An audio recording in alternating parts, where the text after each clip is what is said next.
नमस्ते दोस्तों, कैसे हैं आप सब। मैं हूं आपकी दोस्त जया मिश्रा। आशा करती हूं आप सब अच्छे होंगे। आज हम बात करते हैं कि हम अपने जीवन को सरलता से कैसे जी सकते हैं, क्योंकि सभी की इच्छा होती है जीवन में उसके पास अच्छी धन दौलत हो, अच्छा अमीर हो इंसान वो, और सारी सुख सुविधाएं उसके पास हों। पर क्या सिर्फ अमीर बनना ही जीवन का लक्ष्य है? और यदि यही हमारा लक्ष्य है तो हम अमीर कैसे बन सकते हैं? वो कौन सी आदतें हैं हमारे अंदर जो हमें विकसित करनी है जिससे हम धनवान बन सकें?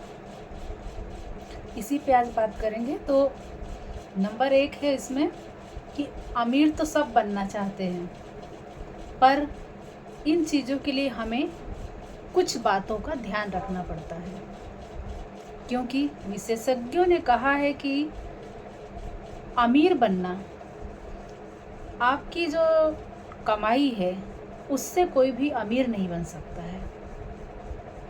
सीधा सा मतलब इसका ये है कि भले आपकी लाखों की सैलरी है, पर यदि आप उसमें से बचत करते हैं, इन्वेस्ट करते हैं अच्छी जगह, तभी आप अमीरी की तरफ कदम बढ़ा सकते हैं। क्योंकि कागज पर तो आपकी लाखों की सैलरी है, पर यदि वो महीने में आते ही अंत तक पूरी समाप्त हो जाती है, उसमें से आप कुछ भी नहीं बचाते हैं, तो फिर आप अमीर नहीं बन सकते हैं। इसलिए आपको कुछ आदतों को अपने अंदर विकसित करना होगा जिससे आप अमीरी की तरफ कदम बढ़ा सकें। क्योंकि जितना आप ज़्यादा इन्वेस्ट करेंगे, जितना अपने पैसे की बचत करेंगे, धीरे धीरे वो इकट्ठा होने लगेगा और आखिरी में आपके पास इतना धन होगा कि आप अमीर बन सकते हैं। सिंपल सी भाषा में कि अमीरी वो है कि आप बचत करें। बचत करने का मतलब ये नहीं कि आप अपनी ज़रूरतों को मार कर बचत करें। आपकी कुछ इच्छाएं हैं तो उनको आप मार के आप पैसे बचाएं, ऐसा नहीं है। बस बचत करना मतलब आने वाले कल के लिए हमें कुछ फंड ज़रूर इकट्ठा रखना चाहिए कि ताकि हमें कोई भी समस्या आए तो सबसे पहले हम किसी के आगे हाथ न फैलाएं और अपनी समस्या को अपने ही कमाए हुए धन से हम हल कर सकें। क्योंकि अमेरिका में ये नियम आया था कि सिर्फ आज के लिए जियो, कल किसने देखा। परंतु कल ज़रूर आता है सभी के जीवन में। कभी कभी कल इतना कष्टदायक आ जाता है कि उस समय हमें कुछ समझ नहीं आता है कि हम क्या करें।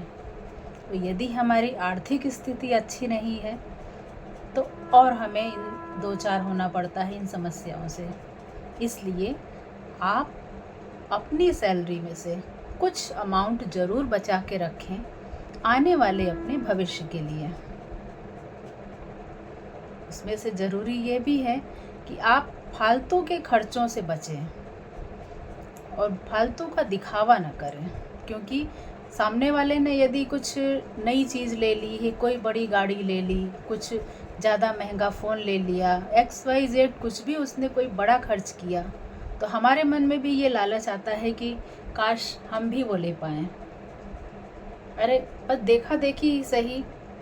ऐसा होता है कि बहुत सारे ऐसे होते हैं लोग कि वो देखा देखी उन्हीं की होड़ में खुद भी जाके फंस जाते हैं। अनावश्यक खर्च। इसलिए अपने खर्चों को थोड़ा कम करें। शौक अपने ज़रूर पूरे करें, पर बेफालतू के खर्चों को थोड़ा कम करके आप ब्रांड के पीछे ना भागें। क्योंकि जो बड़े बड़े ब्रांड्स हैं वो सारे मॉडल्स के लिए हैं, अपने आप को लुभाने के लिए हैं। क्योंकि वो ब्रांड्स अपने प्रचार के लिए ही बड़ी बड़ी मॉडल्स को हायर करते हैं और उनसे अच्छे से मॉडलिंग करवाते हैं ताकि हम जो जनता है उसके बहकावे में आ सकें। पर हमारी यदि सैलरी उतनी अच्छी नहीं है तो हम उस ब्रांड के पीछे क्यों भागें। बिना ब्रांड के अगर हम भी कोई चीज़ लेते हैं तो वो भी अच्छी ही होती है। अगर कोई ब्रांड की चीज़ ले भी ली है तो वो एक सीमित समय तक ही वो काम करती है, उसके बाद उसकी भी एक्सपायरी आ जाती है।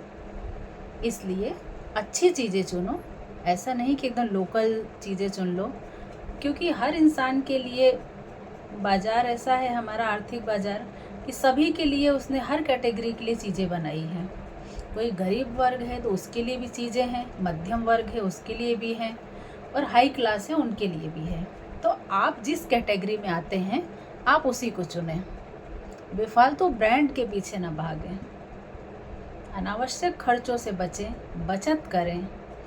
आने वाले अपने जीवन को सुखदायी बनाना है तो इन चीज़ों को ज़रूर फॉलो करें, ताकि आने वाली जो हमारी पीढ़ी है, हो सकता है हम जब बूढ़े हों तो हम कुछ करने लायक न रहें, पर हमारे पास अगर इन्वेस्टमेंट है हमारा, तो हम बच्चों के ऊपर अपने बोझ नहीं बन सकते, हम उनकी मदद कर सकते हैं, क्योंकि ये समय बहुत ही संभल के चलने का रहता है।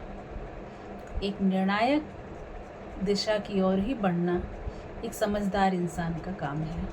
इसीलिए हमेशा ध्यान रखें कि अपनी आर्थिक स्थिति को अच्छे से मैनेज करें, उसके लिए अच्छे विकल्प चुनें और अच्छी जगह अपने धन को इन्वेस्ट करें, ताकि वो आपको आगे चल के आर्थिक सहायता दे सकें, ना कि आप आगे परेशान हों बेफालतू में।